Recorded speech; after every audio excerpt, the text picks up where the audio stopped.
Okay, today I want to talk to you about cross-training.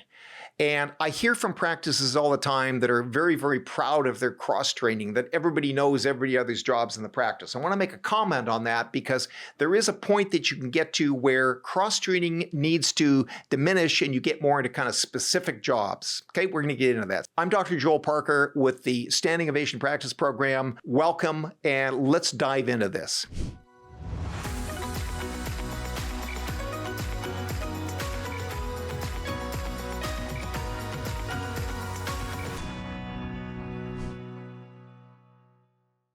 So cross-training. Cross-training, by definition, is where all the staff are trained on everybody else's jobs. So when the phone rings, they all know what to do with it. Or if a patient comes in and they need to be admitted, they all know what to do with it. If a nail trim needs to be done, they all know how to do it, all that kind of stuff.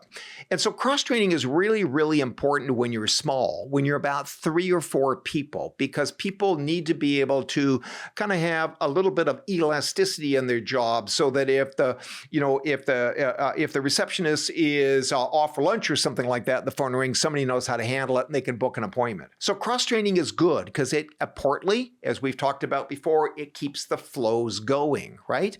We want practices to flow. We want that phone call picked up on that first or second ring. We want clients to come in that same day, be early for their appointments to keep the flows going, all that kind of stuff. But what can eventually happen is that as you get busier and more people are cross-trained, when the phone rings, you get 5 people going to get it. Or you get 5 people that all of a sudden stop and they go, well, are you going to get it or I'm going to get it? Or should Nancy get it or should Terry get it? There's all this kind of Q&A, questions and answers and confusions and so forth. So my advice to you is that when you start getting a bit above about 3 or 4 people, which can be 1 receptionist, 1 tech, 1 DVM, and maybe 1, floater, like a floater on a soccer field that moves up and down, then after that, you need to start kind of subspecializing.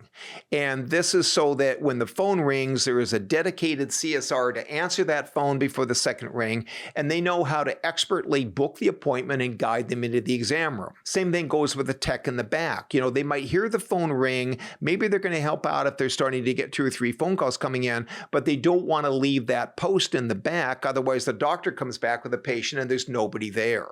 Okay? So specialization begins to happen after about 3 or 4 staff and continues as the practice grows. And eventually you start getting, areas where you've got a head tech and a couple junior techs below them and then a whole bunch of kennel kids below them. Same thing with as the front. You might have the head receptionist, some associate receptionists, and then some helpers down below that. So we start creating a hierarchy that starts to be very, very efficient so that when that particle comes in the practice, that client or patient, like the ball on a soccer field or a football field, that ball goes from person to person to person, and ideally it flows friction-free without mistakes and confusions, and so that everything flows very, very well. Everybody knows what they're doing, and the morale of the team can be high. That's what we're going for. If you recall from the last video, mistakes and confusions create concerns for safety and can drop the morale from being super, super fun into an area of caution. Okay, everybody, so that's what my thoughts on cross-training. I think it's good. Personally, I think everybody needs to know how to answer the phone and book an appointment. Or they need to know how to answer the phone, and if it's a new client, then they say, thank you, ma'am, for calling. Can I put you on hold? And I'm going to get Terry, our new client coordinator, to work with you on that. Great. So that phone at least got answered, and you get Terry. She goes into a separate room, interviews the client, off we go, things like that. So I like everybody to know how to answer the phone and put a client on hold, even perhaps book an appointment, but I would rather you put them on hold and then pass it over to a CSR so it doesn't get all messed up on the appointment schedule, right? Same thing goes with a patient in the back, right? It's okay. I think everybody in the practice, the CSRs up front should know how to hold a patient, a nice patient for a blood pull, for example, or they should know how to admit them and put them in a kennel and make a quick little kennel card or whatever that may be. There's just some really basic stuff so the flows occurs.